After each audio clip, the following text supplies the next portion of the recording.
You know that moment when you finally sink into the couch after a full day, and the silence in the house seems to scream louder than all the noise that filled it just minutes ago? Everyone's asleep.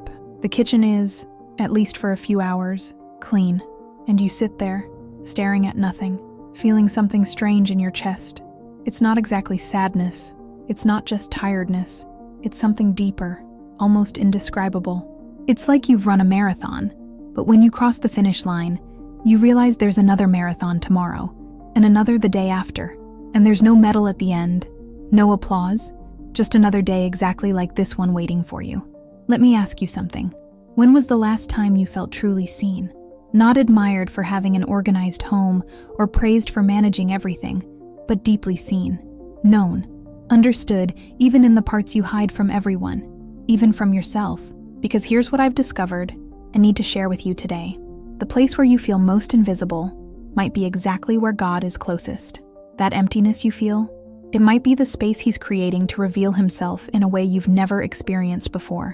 What if everything you think is abandonment is actually an invitation to the most intimate encounter of your life? Today we're going to explore together something that goes far beyond techniques for dealing with exhaustion or strategies to better organize your day. We're going to talk about how God's love sustains you right in the middle of the chaos, the routine that never stops, the weariness that seems endless. And before we dive in, if you want to continue this journey of discovering how your faith can be a real anchor on difficult days, subscribe to the channel now and share this with that friend you know is going through the same silent struggle. Because none of us were made to walk alone. Let me paint you a picture. It's Monday morning. You manage to get everyone out the door only 10 minutes late, which honestly feels like an Olympic victory. There's peanut butter in your hair, the work presentation is half finished on your laptop, and you just realized you forgot to sign the school permission slip that was due yesterday. And then, while you're stuck in traffic, you see that photo on Instagram. A smiling mom, pristine home, announcing she just launched a business while homeschooling 3 kids and still running half marathons. And you think, what's wrong with me? Nothing. Absolutely nothing. Because here's the truth the world doesn't want you to know. You weren't created to be self-sufficient. That's right. The exhaustion you feel when you try to control everything, do everything, be everything to everyone. It's not failure. It's a signal, a divine alarm saying, daughter, you're trying to carry a weight that was never yours to carry. Think about it with me. Why would God create you with limitations if He expected you to be limitless? Why would He design human beings to need sleep, rest, help, if the intention was for us to function like perfect machines? Deuteronomy 33:27 gives us such a powerful image. The eternal God is your refuge, and underneath are the everlasting arms. Underneath, do you know what that means? It means when you fall, when your strength runs out, when you finally let go of control and collapse. He's already there. The arms were positioned before you even realized you were falling. How many times this week have you tried to be the foundation of your own life? How many decisions have you made based on the fear that if you don't fix it, no one will? How many nights have you spent awake, calculating, planning, trying to predict every variable, because deep down you believe everything depends on you? Here's the transformative truth. When you finally acknowledge, Lord, I can't do this alone, you're not admitting defeat. You're entering God's original design for your life. Let me tell you about Sarah. Mom of 2, nurse, married 12 years. From the outside, everything seemed in place. But inside she was drowning. Every morning she woke up with that tightness in her chest, that feeling that one day she would simply break in half and no one would know how to put the pieces back together. She tried everything. More organized lists, productivity apps, waking up earlier, sleeping less. She called her mom, her best friend. Nothing filled the growing void.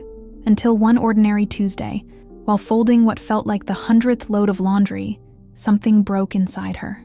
It wasn't dramatic. There was no background music. She simply stopped, looked up at the laundry room ceiling and whispered, God, I can't take this anymore. I need you. I don't even know what to ask for, but I need you to hold me, because I'm falling. You know what happened? Nothing changed, and everything changed. The clothes still needed folding. Work was still demanding.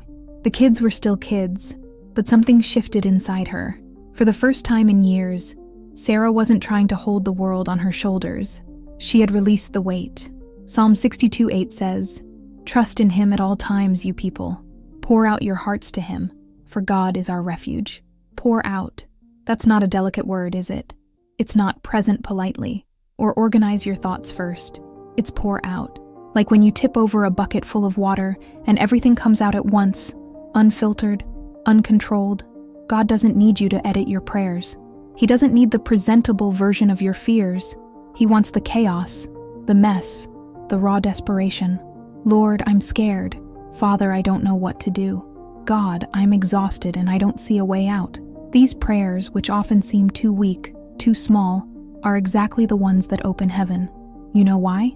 Because they're honest. And God isn't impressed with eloquence. He moves with truth. Think about this past week. Did you pray? Or did you just manage?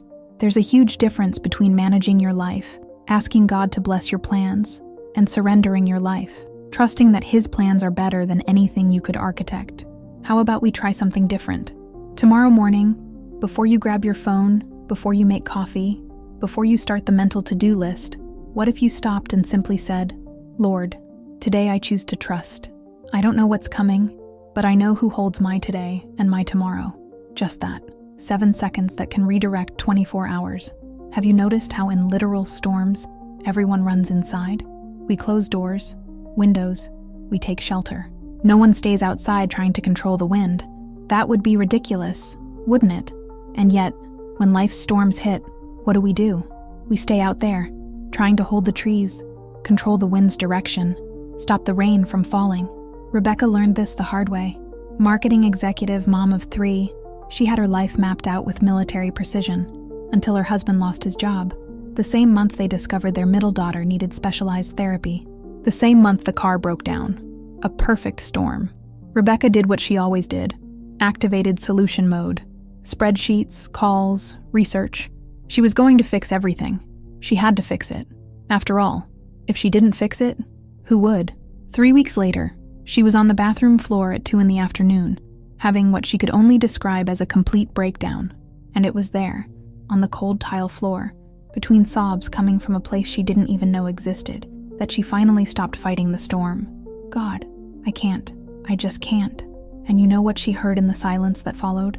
Not audible words, but something deeper. I know. I always knew. This is what I was waiting for. Isaiah 43:2 paints this reality with vivid colors.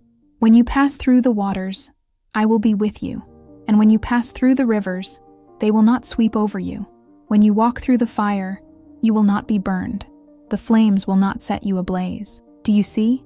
It doesn't say if you pass through the waters. It says when. Storms aren't exceptions in the Christian life. They're part of the divine curriculum. And look at the promise. It's not that you won't get wet. It's that you won't drown. It's not that the fire won't reach you. It's that it won't consume you. Why? For one reason. I will be with you. God's presence doesn't remove the storm. It sustains you through it. How many times this week have you felt alone in your battles? That difficult decision about the kids that no one else seems to understand.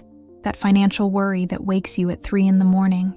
That pain in a relationship you don't know how to fix. What if I told you that in those precise moments, God is more present, not less? That He uses exactly these storms to reveal something about Himself that you could never learn in calm waters. Rebecca told me months later, I had never experienced God's faithfulness so deeply as when I lost all control. It was when my hands opened in desperation that I finally realized His hands had always been holding everything that truly mattered. Here's one of the greatest paradoxes of God's kingdom, something that completely turns upside down everything the world teaches us. Your weakness isn't a problem to be solved. It's a portal to experiencing God's power. I know, it sounds crazy. We live in a culture that sells strength, independence, resilience. You've got this.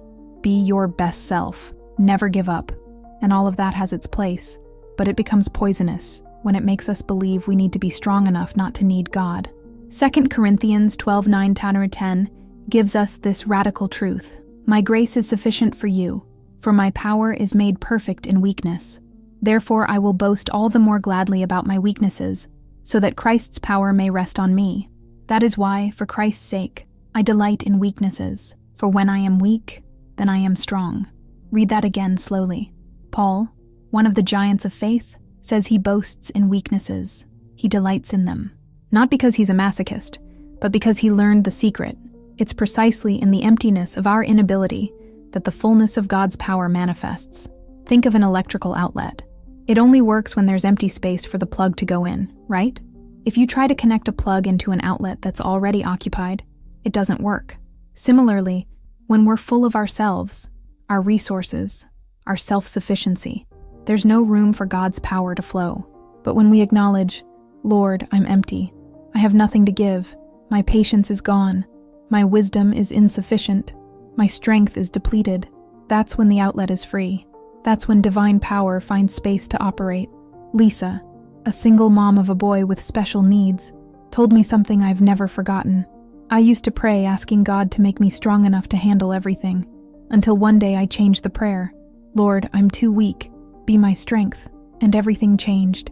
Not because circumstances changed, but because I stopped trying to be something I was never created to be. How many mornings do you wake up already feeling defeated because you know the day ahead demands more than you have to give? What if I told you that feeling isn't a sign that something's wrong with you, but an invitation to experience something that's completely right with God? 5 minutes, that's all. 5 minutes in the morning before the chaos begins, for you to tell God, today I don't have enough strength, but you do. Today I don't have enough wisdom, but you do. Today I don't have enough patience, but you do. And that's enough. Now that we've acknowledged our weakness, the question arises, so what? Do we stay paralyzed? Do we surrender to inaction? No, exactly the opposite. True courage isn't the absence of fear, it's acting despite it. It's taking the next step, even when your legs are shaking. It's making the hard decision, even when you don't have all the answers. Joshua 1:9 brings a command that's also a promise. Have I not commanded you? Be strong and courageous. Do not be afraid. Do not be discouraged. For the Lord your God will be with you wherever you go. Do you see the logic? God doesn't say be courageous because you're capable. He says, be courageous because I am with you. The entire foundation of Christian courage is anchored not in who we are, but in who He is. Jennifer faced this when she needed to have a difficult conversation with her teenage daughter about choices that were leading down dangerous paths. She called me the night before, panicking. What if I say the wrong things? What if this pushes her further away? What if I lose my daughter? All the questions were valid. The fear was real. But you know what we did? We prayed a simple prayer. God, Jennifer doesn't know the right words, but you do. Jennifer is afraid of losing her daughter, but you love this girl more than any mother could. Give Jennifer courage to speak truth in love, trusting that you are in control of the outcome. The conversation happened. It wasn't perfect. There were tears, tense moments, misunderstandings, but Jennifer acted. She didn't let fear paralyze her. And months later, her daughter came back to thank her. Mom, if you hadn't had the courage to speak truth that day, I don't know where I'd be now. Where in your life are you paralyzed by fear? That conversation you need to have, that change you need to make, that no you need to say, that yes you need to give. God isn't asking you to have all the answers. He's asking you to take the next step, trusting that He's already gone ahead, preparing the way. Small acts of obedience. A text message asking for forgiveness. A phone call setting boundaries. A decision to forgive, even when the pain is still fresh. Each of these acts, when done in dependence on God, is a feat of faith. They're the bricks that build a life of courage. And now we come to something our culture is desperate to understand but unable to reach. True rest. I'm not talking about a spa day or vacation in the Bahamas, though those things are good. I'm talking about something deeper, something you can experience in the middle of the chaos of an ordinary Tuesday, with a sink full of dishes and a to-do list that never ends. Matthew 11:28-29 is one of the most beautiful invitations in all of Scripture. Come to me, all you who are weary and burdened, and I will give you rest. Take my yoke upon you and learn from me, for I am gentle and humble in heart, and you will find rest for your souls. Rest for your soul, not just for your body. For that part of you that's exhausted in a way no amount of sleep can heal. Maria, mom of 4, working 2 jobs after her divorce, described it this way. I was so afraid to stop. Stopping meant feeling, and feeling meant facing the pain, the shame, the fear. So I just kept moving, until my body forced a stop.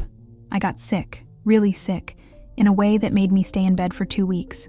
She continued, And it was there, when there was finally no way to run anymore, that I learned what it means to rest in God. Not because life got easier, but because I finally stopped trying to carry everything alone. I learned that God doesn't need my strength to work. He works best when I finally stop getting in the way. This rest that Jesus offers isn't inactivity. It's active trust. It's waking up and saying, Lord, today I'm going to do what's within my reach, and I'm going to trust that you'll take care of everything beyond my control. It's the peace of knowing the universe doesn't depend on you to keep spinning. It's the freedom to do your best and surrender the rest. It's the security that even when you fail, when you make mistakes, when you can't do everything, God remains God. Psalm 4:8 paints this reality. In peace I will lie down and sleep. For you alone, Lord, make me dwell in safety. Can you lie down in peace? Or does your mind start racing as soon as your head touches the pillow, replaying everything you didn't do, everything that could go wrong tomorrow, everything that's out of your control? What if tonight, before you sleep, you tried something different? Grab a notebook. Write down everything weighing on your mind. All the worries, all the fears, all the unfinished tasks, and then pray something like this. Father, here's everything on my mind. I surrender each item on this list to you. I trust that while I sleep, you continue working. I rest in your faithfulness. And here's something that can completely change how you see your days. God isn't only present in the big moments. He's especially present in the ordinary. That pile of laundry to wash? There's an opportunity to serve your family as unto the Lord. That lunch to prepare? A chance to provide physical sustenance, remembering that God provides spiritual sustenance. That child who asked the same question for the 100th time? A moment to reflect God's patience, who answers our same prayers repeatedly without ever tiring. Colossians 3:23 redefines every task. Whatever you do, work at it with all your heart, as working for the Lord, not for human masters, for the Lord, not for Instagram likes, not for approval from other moms, not to prove your worth, for Him. This means there's no mundane task when done in communion with God. Changing a diaper can be an act of worship. Driving to soccer practice for the 1,000th time can be an offering. Listening to your husband tell you about his day, even when you're exhausted, can be a reflection of the God who always hears us. Teresa of Avila said something profound. The Lord walks among the pots and pans. He's not confined to Sunday church. He's right there in your kitchen, in the laundry room, in the car, in the office. Every moment is loaded with sacred potential when lived in awareness of His presence. God's glory manifests not only when you're on your knees in deep prayer, but when you're standing folding clothes with a grateful heart, when you're sitting in traffic choosing peace instead of irritation, when you're resolving the umpteenth sibling argument with patience you know isn't yours, but comes from Him. Each day is woven with threads of opportunities to experience and demonstrate God's faithfulness. The question is, are you paying attention? Now, let me ask some questions I want you to really consider.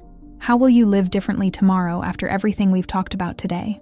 I'm not asking what you're going to add to your already overloaded schedule. I'm asking what will change inside you. When you wake up tomorrow and that first anxious thought comes, that I'm not going to make it, will you believe it? Or will you pause and say, maybe I won't make it, but God will. And that's enough. When afternoon comes and you feel that familiar exhaustion, that weight of never being enough, will you try to push through with your own strength? Or will you take 5 minutes, close the bathroom door if necessary, and whisper an honest prayer, Lord, I need you now. And when night falls and you take stock of the day, seeing everything that didn't get done, everything that didn't go as planned, will you sink into condemnation? Or will you choose grace, recognizing that God doesn't measure your worth by your productivity?